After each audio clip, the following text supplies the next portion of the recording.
Sports Card Nation, the hobby is the people. Weekly news and interviews, it's your number one source. Sports Card Nation, the hobby is the people. Sports Card Nation. What is up? Episode 194, Sports Card Nation. You know, I always say I try to have good, sincere people on the show, and I think for the most part I do a pretty good job with that.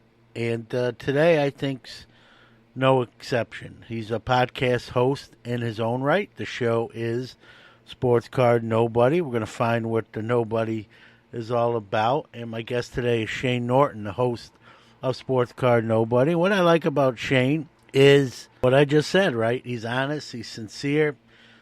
Calls it like he sees it. He covers a variety of topics on the show, but, he'll say, hey, I don't live in that space, and I'm not going to pretend to, and just likes the way he handles business, and listening to that show, and I reached out to him, and I've gotten to know him. I met him in Atlantic City, and I'm like, you got to come on the podcast. So he's going to make his Sports Card Nation debut today, and then happy to have him on the show. This is Sports Card Nation. Time for our Hobby is the People Announcer of the Week. Hi, this is Danny Blag with Baltimore Sports Collectibles, and I love what I do because the hobby is the people. If you'd like to be the Hobby is the People Announcer of the Week, do a WAV or MP3 file and send it to sportscardnationpc@gmail.com. Hey everybody, have you heard about Collectible? It's the one-stop shop where any collector can buy and trade affordable shares in some of the most rare and valuable sports cards and memorabilia in the world, starting from just $5. From 1952 Mickey Mantle PSA 10s in Wilt Chamberlain's iconic rookie uniform to one-of-one Patrick Mahomes RPAs, rare LeBron James logo mans, and everything in between, Collectible is creating never-before-seen access and opportunities for all. Let's grow the hobby we love together. Please note this is not a recommendation or solicitation to buy any security. All investment decisions should be undertaken after doing your own research.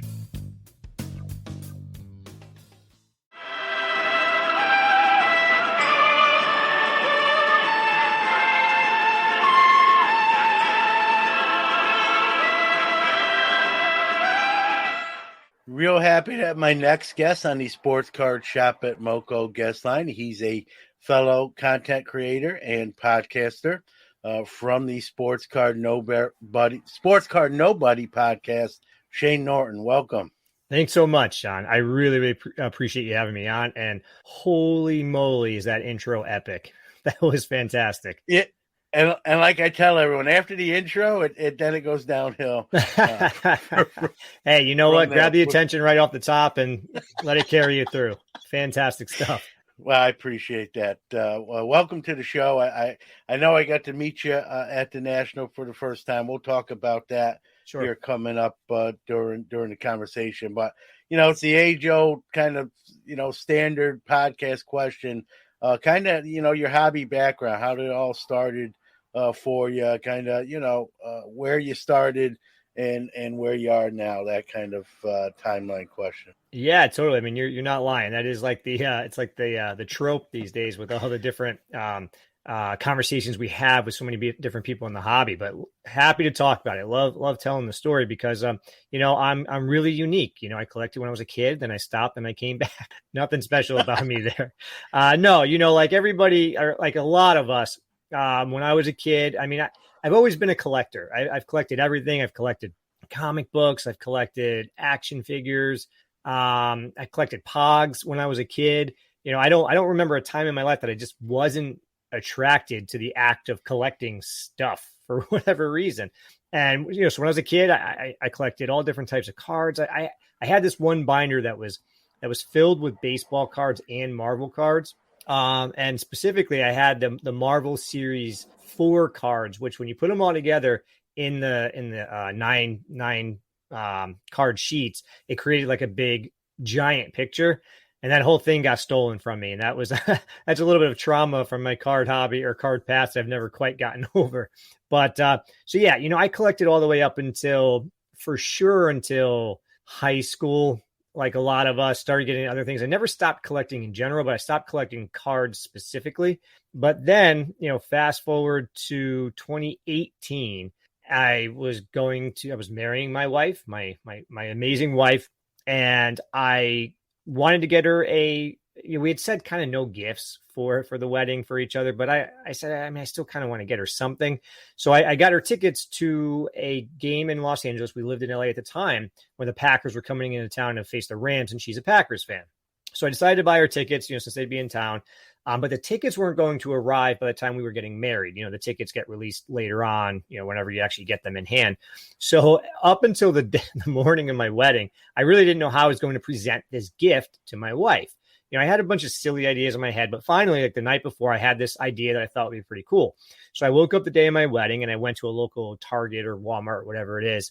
And, back then it was a lot easier to find cards on the shelves, although I think it's getting better now, which is great. But I grabbed a whole bunch of packs, and what I was looking for was an Aaron Rodgers, any Aaron Rodgers, and a Todd Gurley. At that time, I didn't know anything about what the card market had become since I was a kid. So I grabbed a whole bunch of packs, maybe even an entire box. I didn't want to buy them all just to get the 2 cards that I wanted. So I went up to the customer service desk, and I went up to a woman there, and I tried to explain to her, I was like, listen, I'm trying to look for just these 2 cards.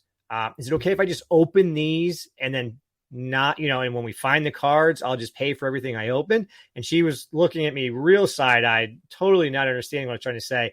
Her manager comes over and they're like, no, you can't do that.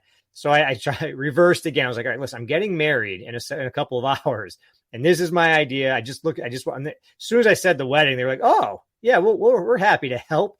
So then they were opening up packs with me. We're just like ripping open whatever packs, quickly shuffling through, looking for an Aaron Rodgers and Todd Gurley card.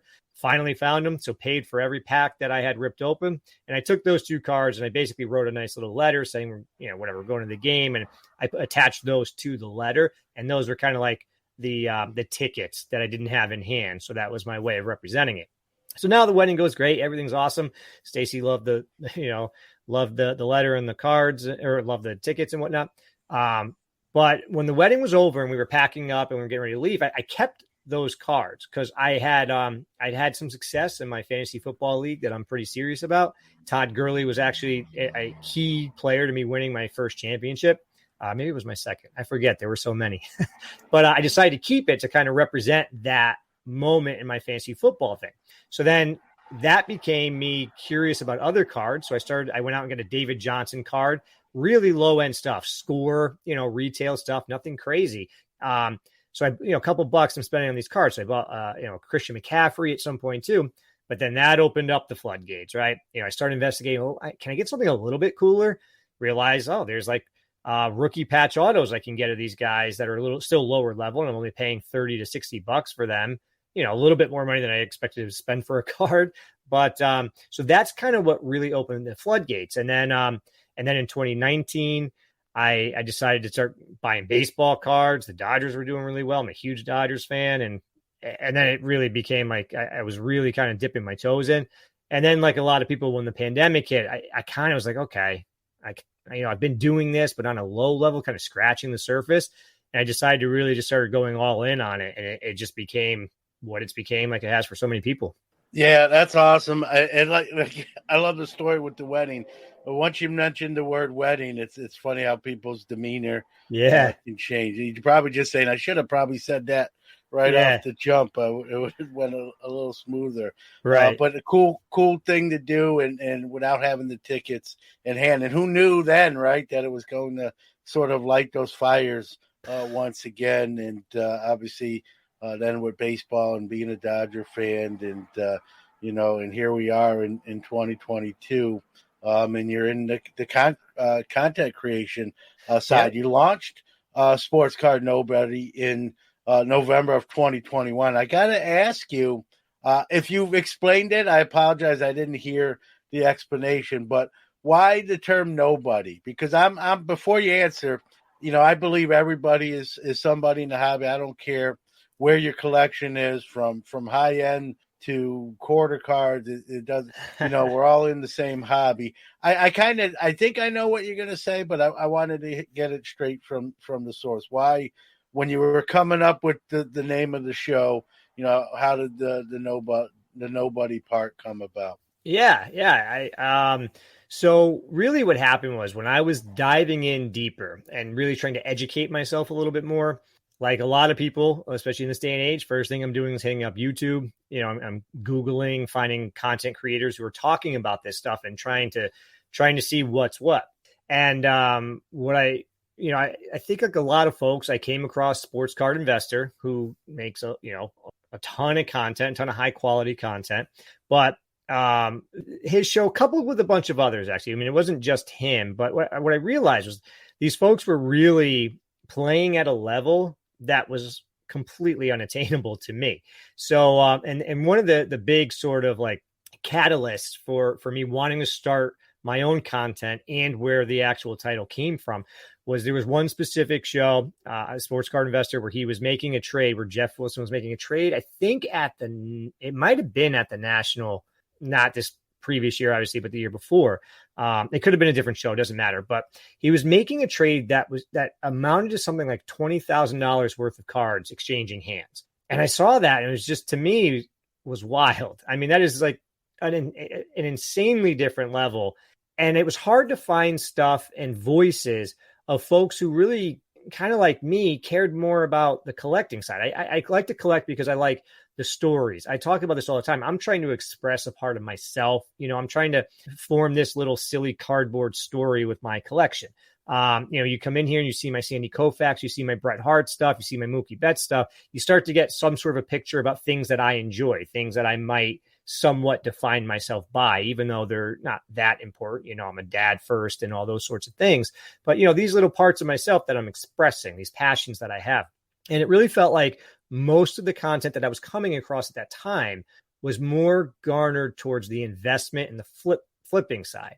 And that's great. I mean, that's huge. I mean, there's a huge market for that. It is a driving factor of why the hobby can get to where the levels that it gets to, but it just wasn't me.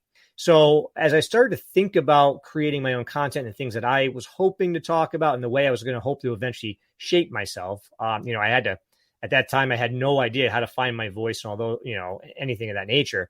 But, I wanted to differentiate myself. I wasn't going to be an investor. I wasn't going to be a flipping voice. And those weren't the things I was going to go after. What I really wanted to go after was education for myself. I say this quite a bit too, where I started the content selfishly. I just wanted to force myself to get even deeper than I had. I wanted to force myself to kind of come out of even the little shells that I can be in. I want to talk to people. I want to reach out to folks and have them on a show or like this, where I'm sitting here talking with you, where I can really start to get smarter about the hobby, start to figure out the things that really matter to me in the hobby. So that way to differentiate myself sort of became, I'm kind of a nobody compared to these folks, and that's fine. Own that, enjoy it, make it bright and colorful, and be the nobody that is having fun and still enjoying this, and maybe become a voice at some point for folks who look at some of those other content creators and think to themselves, that's not real. Well, listen, I get it, and I appreciate you. Like, it makes sense, kind of the way you explained it, right?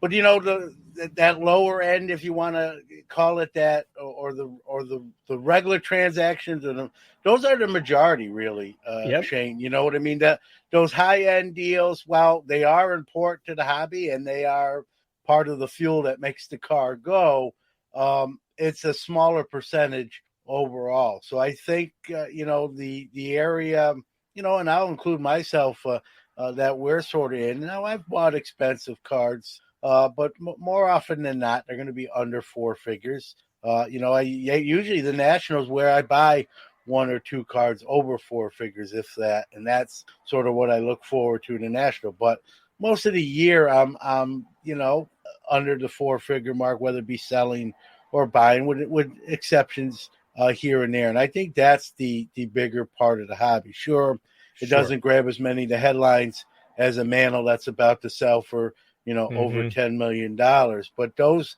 those transactions are far less. They make more news, but they're far less of them than the everyday transactions that most of us make. So I get the play on words with nobody, but as far as I'm concerned, you're somebody. I'm sure a lot of other people feel the same way. I get it as part of the show title, and I know it's tongue in cheek, but right.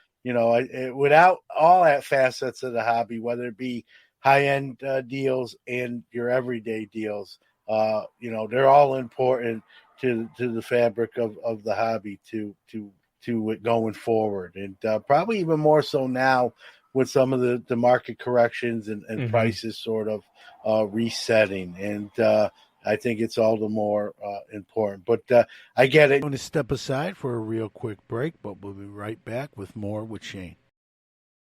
Iron Sports Cards is your #1 source for all your PSA and other grading submissions. Their elite status improves turnaround times. Heck, they even provide the card savers. Their chat rooms provide updates on all your submissions. They also offer wax options and single cards to cover all the bases. Check them out on Facebook at Iron Sports Cards Group or on the web at ironsportscards.com. Or even give them a call at 1-877-IRON-PSA. Rob's got you covered. Sports Card Nation is back with more with Shane Norton. You touch on something I was going to compliment you on. One of the things that drew me to you in your show is, and I try to be like that, is I try to be like myself. Sure. I am myself. And I think that's people can tell when someone's being genuine and someone's being, kind of phony-ish or shtick or, maybe even playing a role almost like an actor. And like I said, I just be myself. Some people may love the show, and some people it may not be a big fan. But one thing they can never criticize me for is not being genuine. Even if you don't like this show or whatever, your show I feel is fits this narrative too. Is we're ourselves, right? And so 100%. Whether someone likes us or doesn't like us, and hopefully likes us, and I think that is the majority of the case, but no one can say, hey, this person's, playing a role or, right. Just trying to get clicks and downloads right. and not really standing behind what they say. And I could tell early on with you from the first episode I heard, and that's really, I hate to say it like this, I don't know. I think it was the norm at one point, but I think because there's so much content out there that sometimes I think newer shows try to, they're trying to fight off competition. I hate to put it, I got in 2018 when there was a lot less shows, and I guess it was easier for me to be myself because there was listen, let's be honest, less people swimming in the water. Sure. So big less time competition. But I think if I was to start a show now I would still be myself because that's just how I was brought up. But I think for certain other people jumping in the pool, as I like to say, I think it's difficult. And so they're trying to stand out. And sometimes, the content, they try to do it through content or posturing or what have you. So the folks that do it, what I kind of deem the right way, in my opinion, those are the ones that stand out to me, especially now, because I think a lot of it's kind of I don't want to say a lot, but some of it's smoke and mirrors. I don't want to, sure.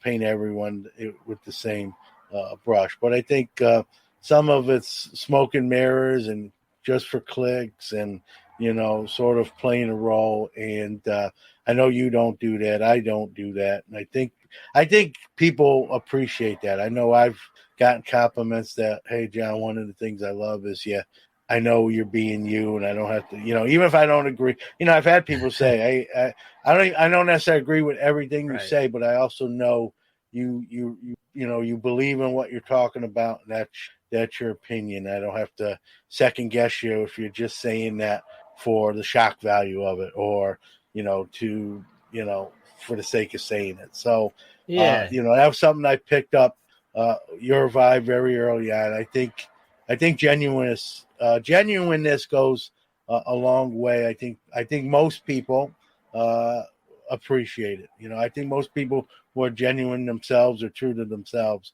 appreciate when others are like that. You got that other fact, the other segment that, maybe not, but it is to each their own.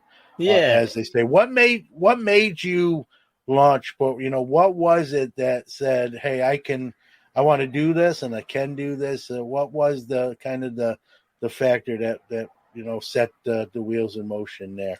So, I mean, my career is sort of based in more traditional content creation. I work in television, so I've been involved with content creation, for a very long time now, since college, and 15 years of my career at this point. So I kind of know, a little bit of what it takes to make something, to produce something. So once, I've always wanted to get more involved with my own creativity, my own expression of myself, because I've made television, and that's usually other people's stories that I'm telling. And I always had an interest in doing something for myself. It was always a matter of finding something that I was passionate enough about to really go after and make, consistent content around. So once the cards really started to take over with my hobbying, because like I said, I mean, I've collected so many different things. And once this became the forefront of what I really wanted to give my all to, and I realized, and from what I had seen at the time, that there was definitely a hole in the content creation that I thought I could fill, it just kind of made sense to give it a shot. I enjoy it. I love the cards. I love this hobby. So give me an excuse to talk about it. And again, to force myself to get deeper into it. So that's really where that came from, which is kind of like my own sort of background in more traditional content creation. But to touch on something you said too, I mean, I completely agree that being authentic and being real is as important to anything, in any aspect, right?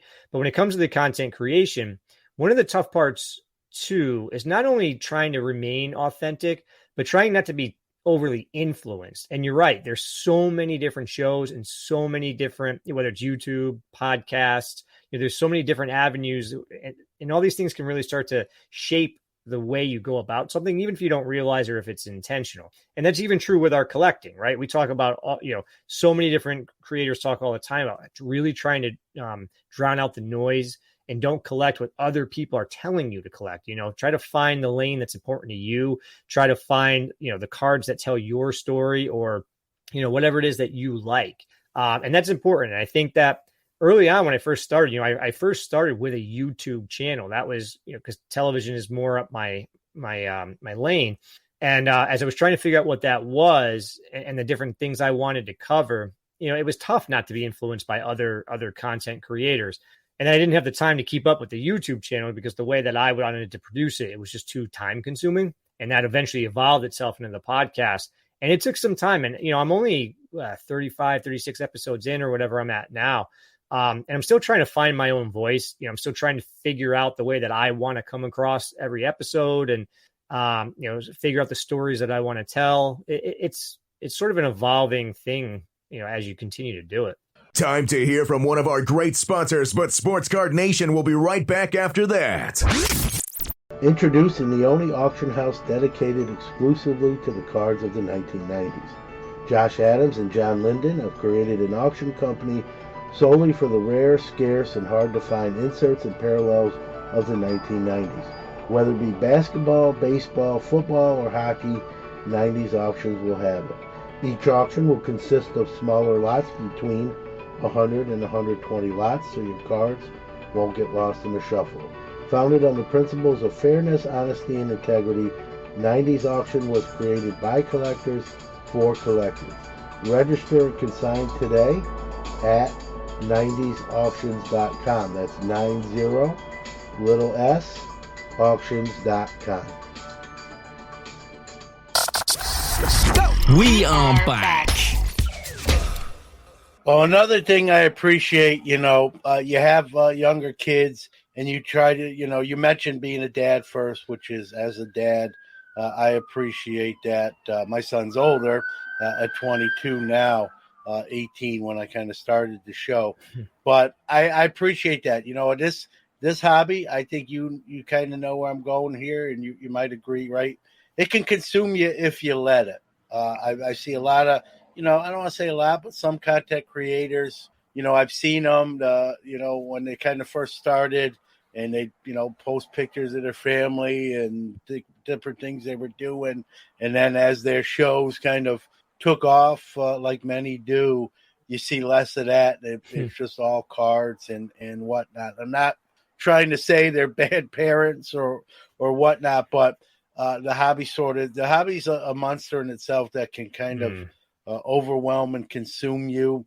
I've had dealer friends of mine, even a non-content creation, but I've had a dealer friend or two get divorced just because they were traveling so much on a show circuit. And literally, they're guys I would set up with, and I could see the progression where their relationship was starting to deteriorate. I think that can happen. We've seen it happen in content creation. We've seen divorces in the space where I'm not saying that a show in itself is the only reason why, but I'm sure that's one of the factors as people can grow apart. But one thing I love that you do, Shane, is you talk about being a dad. You talk about your kids. You share the hobby as much as you can with them, and and like you said, you put your family first, and even with an older son.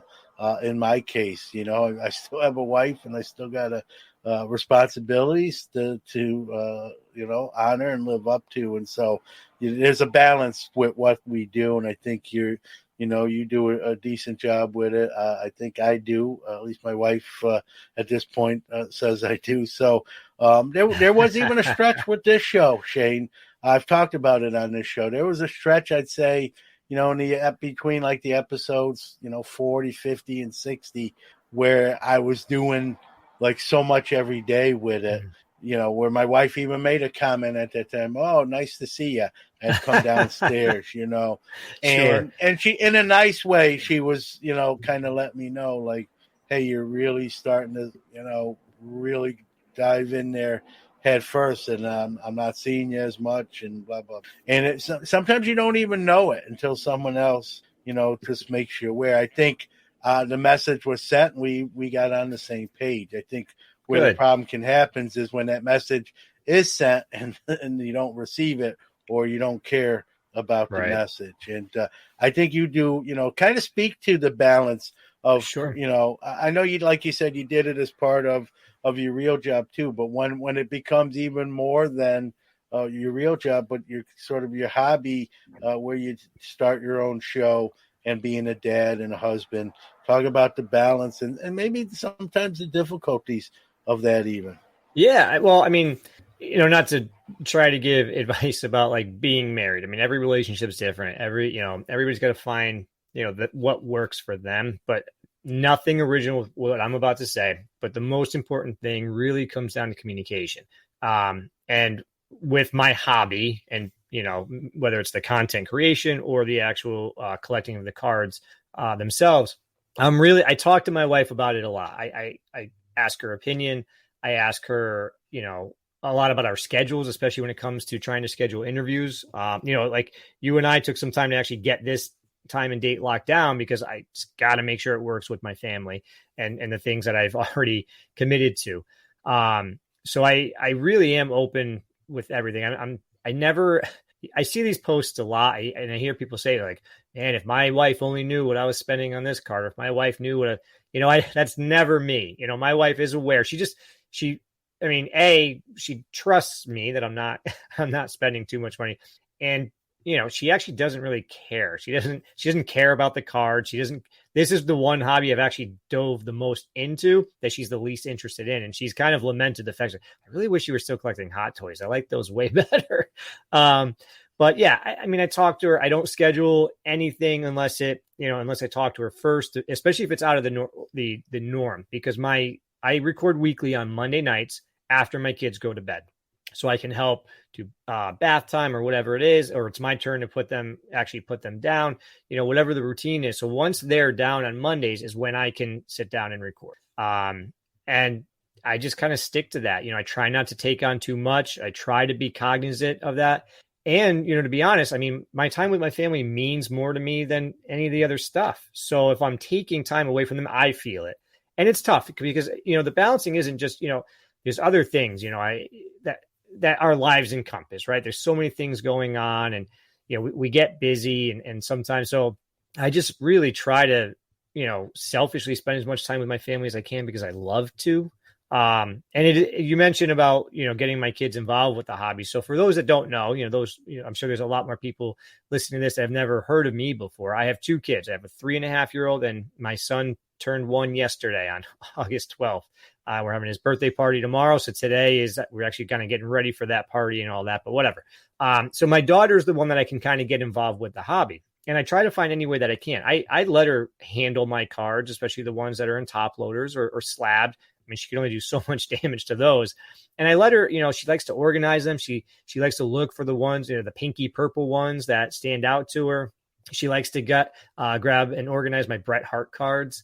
She digs that. She really has fun with it. And then when there's cards that I can let her keep, cards that aren't valuable, that, she's going to mess them up, whatever. It's not the end of the world. I let her have a ton of cards. And something that I've been doing fairly recently that I've adored both times, a little bit of backstory. I'm a little bit strange about having pictures and video of my kids on the internet. I'm not ready for that. I want to wait till they're old enough for that to happen. So really, if you were to go to my Facebook, you won't see any pictures of my kids. You probably wouldn't even realize I'm a dad, which is weird. Unless there's sometimes just pictures where you can't see their faces, whatever. It's just how I feel more safe about the internet. But on my Instagram page, my, Sports Card Nobody Instagram handle, it's mostly card stuff. Obviously it's what it's dedicated for, but, twice now. And just last night I was able to do the second one. I've received I subbed a bunch of cards to SGC to get graded. They came in and, I do the reveals with her. I like to open them up on Instagram Live. And so what I do is I just, the camera's just on the cards. We see her little tiny hands come in and she, I'm talking to her and try to get her to talk, to the people that she doesn't even probably understand or, the 4 people that are watching.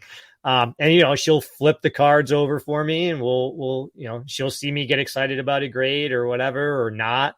And that's another way that I'm just trying to get her involved as much as possible. Again, whether she ever likes cards or not, I mean, it'd be great if she does. But it's awesome that I get to spend that time with her. I really looked forward to that. And I didn't want to open those cards and reveal those grades until we could actually do it together.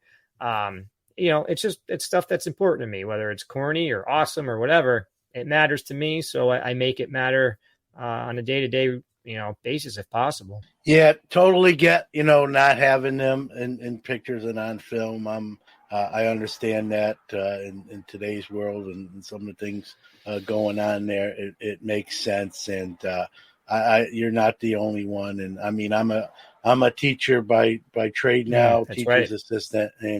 And as much as I would love to post a photo of my group or of kids, we can't do that. And right. For obvious reasons. So I get it. And there's just some crazy folks out there, unfortunately, and it's better to err on the side of caution. I love that you share that the unboxing of the grading process with your daughter. Like you said, it's just her hands on camera, but you can hear her, learn with you, and hope she likes cards as she gets older.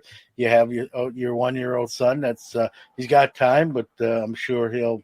Maybe by osmosis, that's kind of what happened with my son, that just because you're interested in it, right. They'll take some sort of interest. What level remains to be determined. And, right.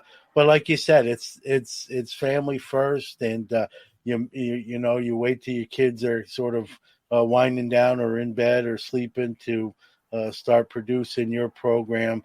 I've said on this show, the content creation sort of replaced my varsity coaching career as I moved on from that, which was actually more time consuming than content creation. Sure. So believe it or not, I have more time since I don't coach high school sports anymore. Time for a quick break, but we'll be right back. Like the athletes we admire, the Sports Card Shop is changing the game. We're not launching threes, bombing drives, or hitting dingers, but we have built a unique gathering spot for all collectors to trade cards, talk sports, play games, and watch their favorite athletes on the big screens. Yes, we've partnered with Panini, Upper Deck, Leaf, Topps, Fanatics, Pokemon, and others to bring you all the latest in sealed wax and singles. But the Sports Card Shop in New Buffalo, Michigan is much, much more. Our recent expansion brings collectible sneakers, Hot Wheels, and more sports and entertainment memorabilia into the mix. Our new Collector's Cave game room is the perfect place to throw a rip party, bring friends, rip packs, trade cards, play billiards, ping pong, shuffleboard, classic arcade, and Xbox games, all while watching your favorite sport on TV. Visit us at thesportscardshop.com. Follow us on social @_sportscardshop, or better yet, visit us in person to learn about special events, party packages, new products, and everything we're doing for you. The Sports Card Shop, connecting people, sports, and the hobby around the world.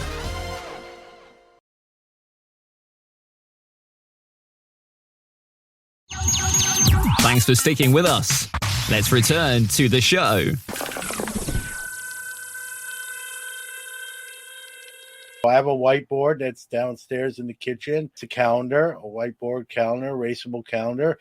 And like you, anything, like whether it be interviews or I'm on another show or whatever the case may be, when I have something to do, it's got to go on that calendar. And it's also like you would say, it can't interrupt anything we've already got to do, whether it be an event or stuff around the house or what might have you.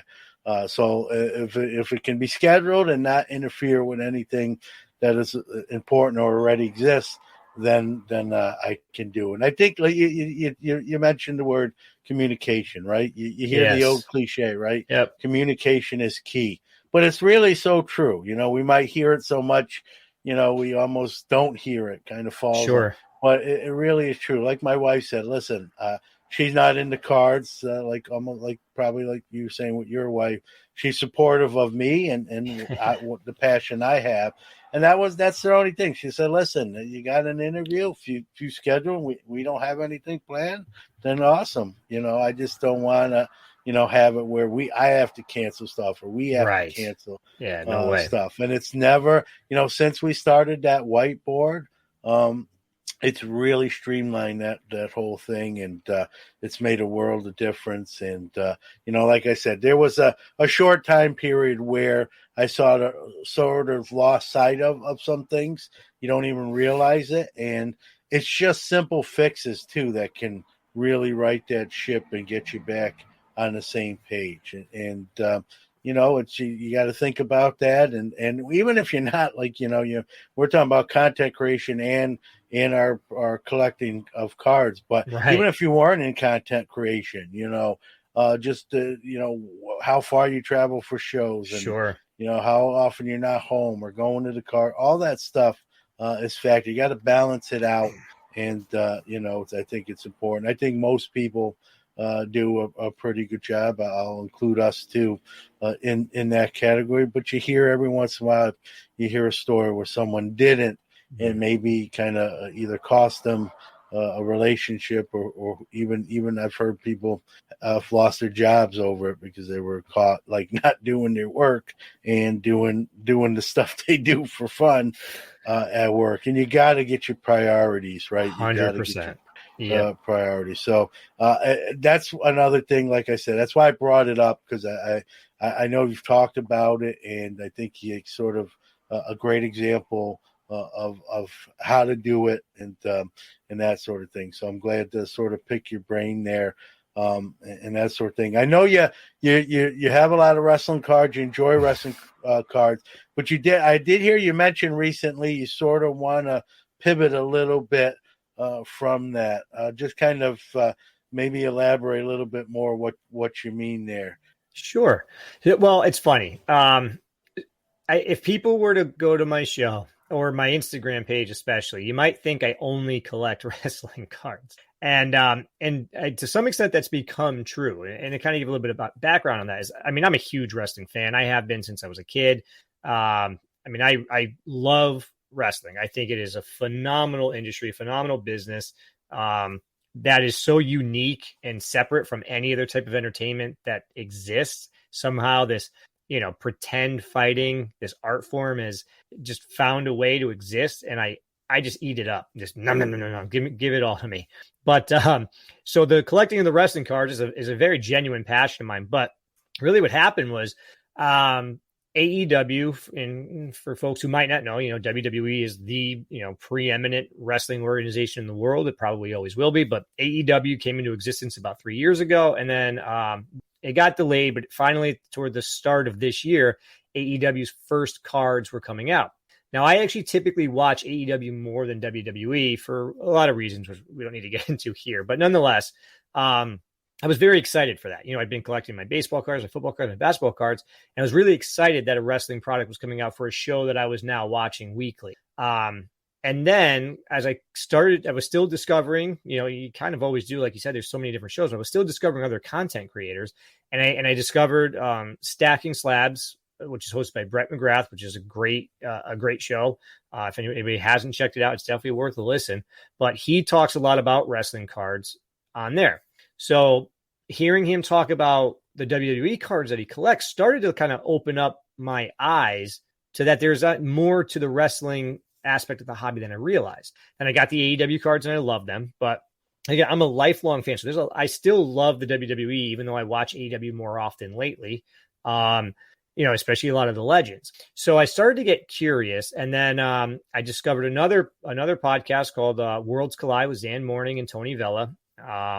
Absolutely, it's wrestling specific. That's all they talk about, and it's just fantastic. It's just full of information. So now I realized, wow, there's this whole world and this whole community. I should start getting some wrestling cards. So then I went down the rabbit hole, and usually after I bought the AEW box and ripped that, I had a lot of fun. But I started to fall down into wanting to find things that actually meant a lot to me. And Bret Hart is my all-time favorite wrestler. I'm currently wearing a Bret Hart t-shirt right now. I absolutely adore Bret Hart. So I started to look up different cards I could find of his. I had gotten a couple. I got a Transcendent piece of his, which is an autograph card. It's a high-end Topps product that comes out for those that are unaware. And then it just sort of started to really grow. And then what happened was I went to a show at Mohegan Sun here in Connecticut, where I live. It was a card show that is hoping to be a pretty big Connecticut-based show. I went to that, and I came across someone that I knew, a dealer that I knew, Alex at Ideal Cards. I'd been to his shop, but I came upon his booth, and in his booth, he had 5 different 2020 Topps Finest gold cards. I knew that set was well received, I guess is a good way to put it. But I saw it and I was immediately enamored. It was the first time I'd seen the cards in person. I'd seen them online, I'd seen them, different places. But first time I saw them in person. And he had a Bret Hart one. I mean, the cards that he had were all legends. It was Bret Hart, The Undertaker, Triple H, The Rock. I think he had a John Cena, whatever it is. So I looked at him and I said, well, I want to buy these, and to try to make this story, as concise as possible. I was actually looking for a card for a bet that I lost for a friend of mine, and he's a big Undertaker fan. So that seemed to fit the bill for that. So I started looking at them all though. And I said to Alex, the dealer, I was like, what are you looking for these cards? And then, what are you looking for all of them? I'll just buy them all. So we came to a price that I was absolutely like, yeah, this is a no brainer. 100% I'm buying these. I didn't truly know the values of the cards at that point, but I just knew that I loved those cards. It was definitely going to satisfy the bet that I lost. And I would have some cards to kind of take home for myself from a show. I got home with those cards and I was immediately jealous I was going to have to give one of them away. And that set specifically, the 2020 Topps Finest set, became a full-on obsession at that point. Became when I started to collect.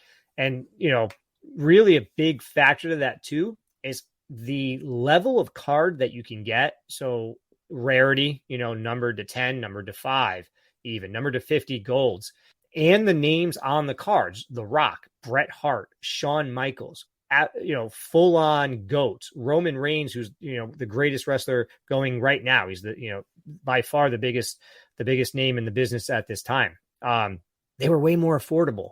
You look at the baseball versions of those cards. Good luck getting those cards for even close to what the WWE cards cost. So the budget became a major factor in why I kept collecting these cards. And then it just became, I wanted to collect in this set the wrestlers that mattered to me or mattered to the business. And so that became my hunt. And I'd been doing that ever since that show was. So, I don't know, 5 months that I'm into it now. And I've built out a really nice set. I'm sure there's people with better versions of the set than me, but I'm pretty proud of where I've gotten. You are listening to the Sports Card Nation podcast.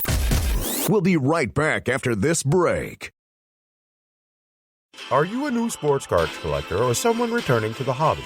Maybe you're just looking for a friendly, trustworthy hobby community to hang out with and enjoy collecting. Midwest Box Breaks has been bringing collectors together for many years with affordable breaks, helpful threads, and a Discord group packed with generous people who genuinely care about the hobby and other collectors. Check out the breaks at MidwestBoxBreaks.com. Our goal is to bring you as much value as possible. Also, find us on Twitter at MidwestBoxBreaks. Hey folks, John here. Just wanted to remind you, use the discount code MBB10 for 10% off your first order at MidwestBoxBreaks.com. Let's go! You are listening to the Sports Card Nation podcast. So when you get to the question, long story short, too late here, your question about why I'm somewhat pivoting. It's not really like I'm desperately trying to get away from wrestling cards. The thing is, I have other passions. I love baseball. I want to still be buying baseball cards, but as I kept putting all of my money into wrestling cards, it was making that impossible to do. And now that this set has reached a point that I'm pretty thrilled with it, I intend to keep going after those cards. I intend to keep upgrading anywhere I can. So if I have a number to 50 orange and I can get that a number to 10 gold, I'm going to do that. But, I just posted a picture today of a Clayton Kershaw gold foil card that I was able to pick up at a really good price the other day. It's important to me that I still have, pieces that still represent other parts of me. I love collecting cards of all kinds, not just wrestling. I love the wrestling community, though. I love the wrestling cards, and I intend to really keep collecting those. I just ripped a box of Select that just came out yesterday. But I do just want to get back to some of the other things that I still care about. I still love football. I still love basketball. I still love baseball. I still love Marvel. I like Marvel cards. So, yeah, that's kind of really where it's come from is I think I'm neglecting other things that I love just as much. Yeah, and you found a design with those gold tops, those 2020 gold finest. And if you've never seen them, check them out. You'll find out why Shane, like many other people, fell in love with them. They do pop, and yeah. So I just held up a red for those who don't have the YouTube or are watching on YouTube, but just held one up.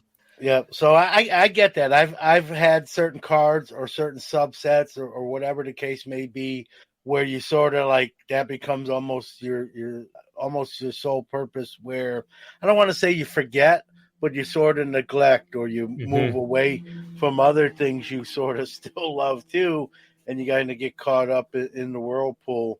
And then when you sort of build up what you're going after, you built up a decent inventory. Like you said, it's always nice to kind of revert back and kind of catch back up.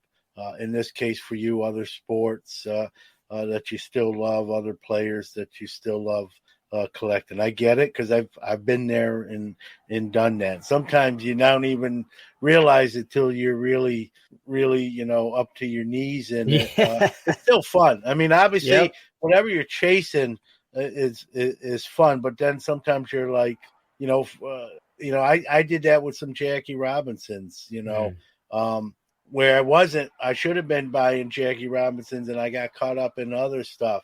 And when I came back, those Jackie Robinsons were all of a sudden a lot more money than I remembered them at. So sometimes it can cost you in your wallet or checkbook if your timing's your timing's wrong. So I totally get it. I've done it with different whether it be a subset or a certain set I was fond of or singles. I was sort of just trying to stockpile. And then you forget about other things. The nice thing is you can always, come back and revisit it. Sometimes that might be more expensive than you remembered, and sometimes it works the other way. Like, oh, these have actually come down in price, and so it can work either way. Timing is everything. So I get it. I thought that's what you meant by when I heard it on your show. Speaking of shows, we just attended the National in Atlantic City. It was my third. It should have been my fourth, and then we know COVID canceled the previous one that was supposed to be in Atlantic City. Your first one, kind of your thoughts. I'm sure a lot of people kind of told you going in what to expect, but until you really experience it for yourself, you really truly don't know. So just sort of I know you talked about it on your show, but for those listening to us here on this conversation, what you thought of your first National. Yeah. So the way that I describe the National, I think, is pretty simple. It's a lot. It's a lot of walking. It's a lot of people. It is a lot of inventory of cards. It's a lot of activity. It's a lot. Everything about it is just a lot. But it is also everything you hope for from a card show. I mean, the amount of inventory is insane. Odds are, although I actually had a little bit of bad luck with this, but odds are if there's something you're looking for, you're going to find it there. You're going to find something similar. You're going to find a lot of great conversations with dealers, conversations with other people who are just attending the show, whether it's just walking the floor and you start chatting with someone, or at the trade night. I went to the big trade night they had, but there were multiple versions of that. There was also a trade lounge in the middle of the floor that you could attend every day. So a lot of great conversations you can have, a lot of opportunities for education. I feel like no matter how much you know about this hobby, there's more to know, so being there was a great way to start to open up your own eyes about things that you're unaware of. So it was, overall, it was tremendous. I really loved being there. I really loved spending my time there. I'm already trying to figure out if I can go to Chicago. We just talked about this. Family's important. I'm trying to, my wife and I are talking about if we can turn that into a vacation for both of us, but I can also go to the show, but we'll see how it all works out. So it was great. Now, the reason, though, that I had the most fun was one of my biggest priorities was trying to, whatever the word is, network, meet people, build relationships, whatever. I was really hoping to do that. I've formed a lot of relationships in the virtual pretend world that is social media. I've had conversations with people pretty regularly that I had never met. I listened to your show. I listened to, the Worlds Collide podcast. I listened to the Cousins Collectibles podcast. And I wanted to get a chance to meet a lot of these individuals that I've either listened to or chatted with regularly. And that really happened in spades. I met so many people. I attended the panel that you hosted, where you had the Cousins Collectibles on there, and Sports Vault, who was somebody I had actually I was unfamiliar with. So getting to meet him was incredible. I attended another panel later that same night that was a wrestling card specific panel. I got to meet Tony Vella, who's one of the Worlds Collide guys and runs WrestlingTradingCards.com. Got to meet two folks from the Card Foundation podcast, which is a tremendous wrestling podcast.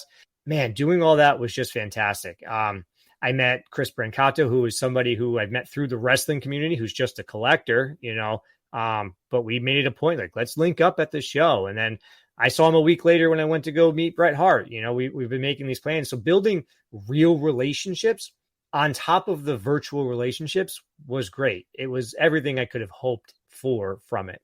Someone's at my door. I've got to get that. Be right back. Sports Card Nation has returned.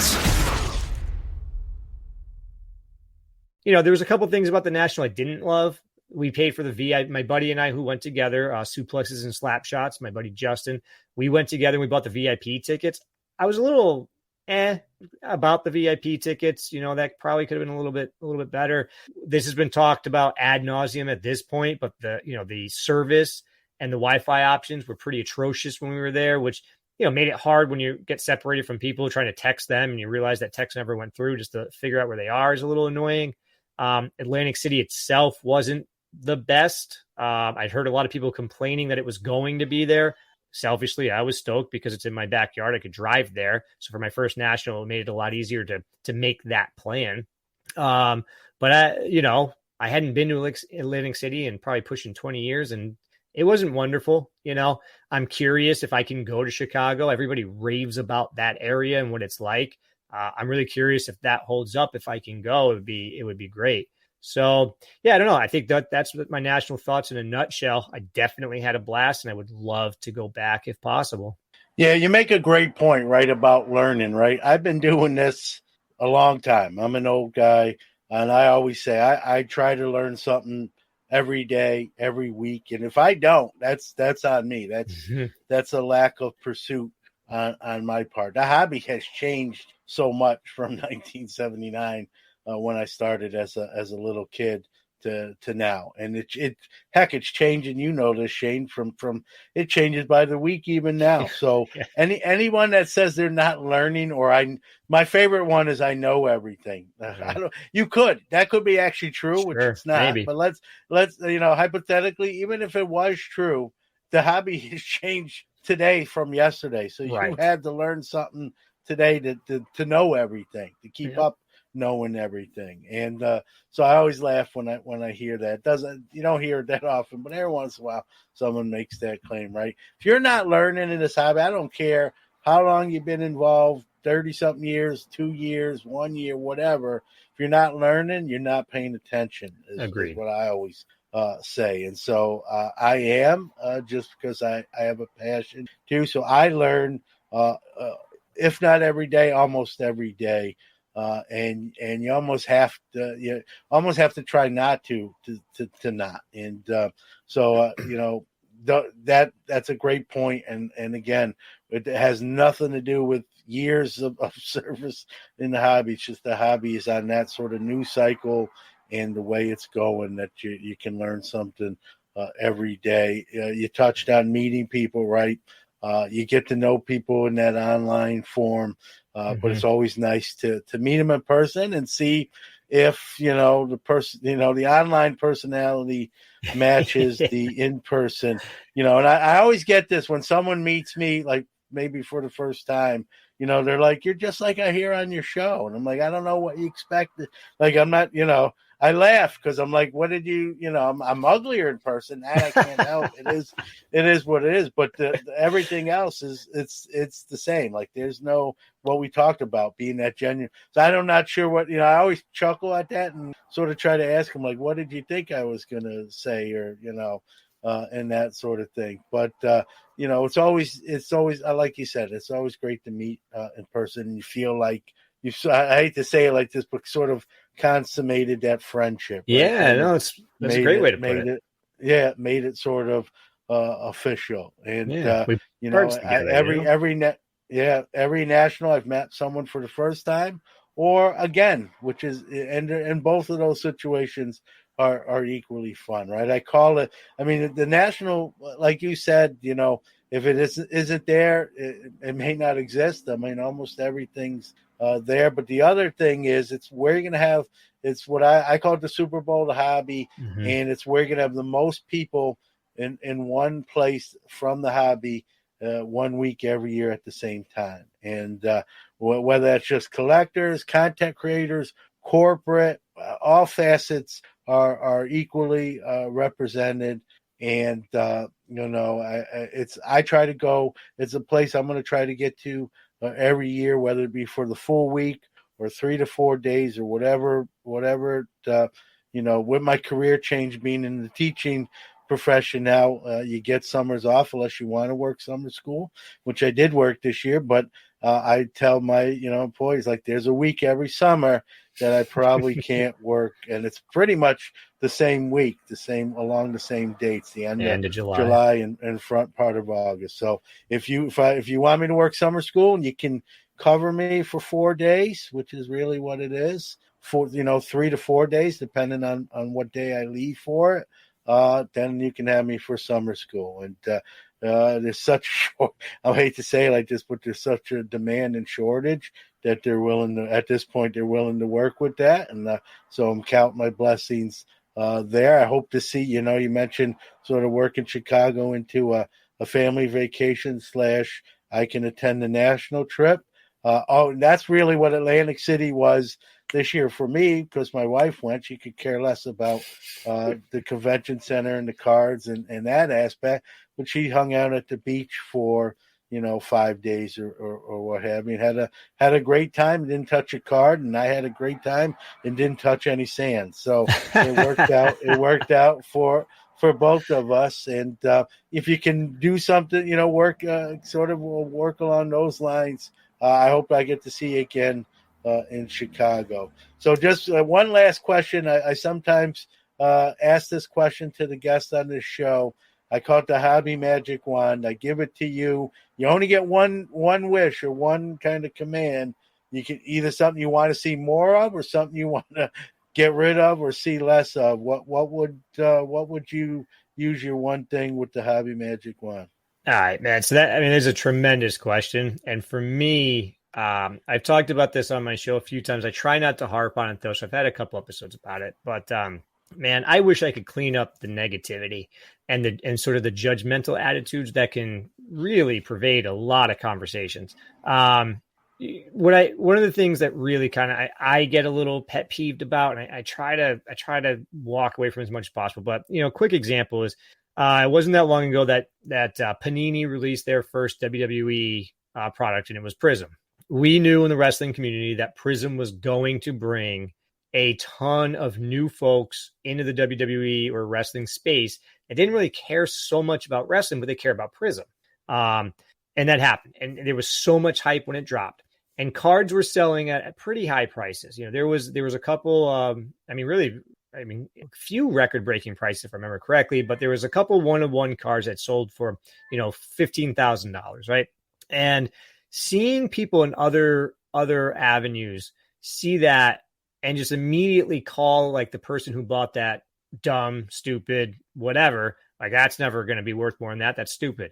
I mean, maybe, I don't know, maybe that card won't sell for more than that, but maybe that person has the money and they just bought a card that they love.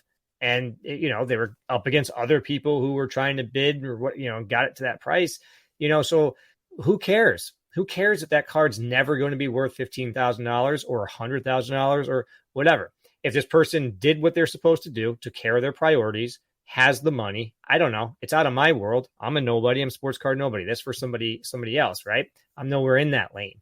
But for folks that are, no matter what it is, if you're buying something you love, judging folks about that just kind of irks me the wrong way. I wish that we could just support one another, enjoy what we're doing, enjoy the fact that we're literally collecting little pieces of cardboard with people on it.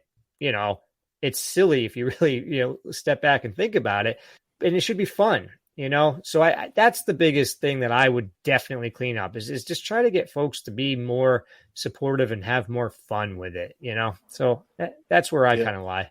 I like it. Great answer. I'll say this to just sort of to kind of close that question. I think you agree. Some of that comes from places of jealousy, right? When especially if it's an expensive card, it's easier to take a pot shot at someone. A lot of times, because the people taking a pot shot wish they could be in that space. Rather, where you take the other line. Listen, I'm not in that space, but to each their own. If they can afford it, like let them enjoy the hobby, just like we managed to enjoy the hobby. There is a segment though, that it just comes from a place of I wish I could do that, so I can't. So rather than support that person, I'll just take a cheap shot at them and, like you said, call them dumb or stupid for spending that sort of money. It's always going to be there. I hate to say it. I wish the magic wand was a real magic wand and not a pretend one that we can, where we could actually make it happen. But it is what it is. We just sort of got to, steer around that pothole in the road and sort of avoid it the best we can. Shane, I appreciate you coming on, man. I enjoyed getting to meet you in Atlantic City. I said we got to have you on here. Here we made it happen. For those that may not know about Sports Card Nobody, it's a great show. You can take my word for it. But where can give out all those social medias, where they can find the show and all that good stuff? Yeah, absolutely. I mentioned it earlier, but you can find me on Instagram. It's where I'm probably the most active. I'm at Sports Card Nobody there. I'm on Twitter, where I've become more and more active as well, but that's at Sport Card Nobody. And yeah, the show, wherever you podcast, wherever you pod, you should be able to find it. Just search for Sports Card Nobody. It's on Spotify. It's on, Apple Podcasts and all those fun things. So if you have podcasts, you can find it. Well, you're a sports card somebody to me, and I think a lot of people would echo that sentiment. So Shane, thanks for chopping it up with me today. Oh, my pleasure, man. You have a good one. All right, it was great talking with Shane. Check out his show if you don't know about it already, Sports Card Nobody. We're going to take a quick break, but I'll be back with some closing thoughts. Check out our website at www.sportscardnationpodcast.com for the new release schedule, our blog, all show episodes, and so much more. That's a wrap on this week's episode of Sports Card Nation. Hope you enjoyed hearing from Shane Norton, Sports Card Nobody. Check that show out. Again, I just seem to be drawn to down-to-earth folks, right? People, just be themselves, talk about things they know, admit, hey, I don't know, like I will do sometimes when you don't know, and Shane personifies that, and I've gotten to know him, and good guy, and family man, and balances all that out, and I always like to see that. So, you'll probably hear from him again, and he's a good guy, and hope you enjoyed that episode. So, let's talk about things coming up. Monday and Hobby Quick Hits, I'm going to do my prediction show for the next year in the hobby, if you will. Probably half of them will be wrong, maybe half will be right, but it's actually a show I haven't done it yet, but kind of had on the docket and just kept putting it off, and now I'm going to sit down and do it. So again, opinions are my own. Take it with a grain of salt, but that will be on Monday's episode.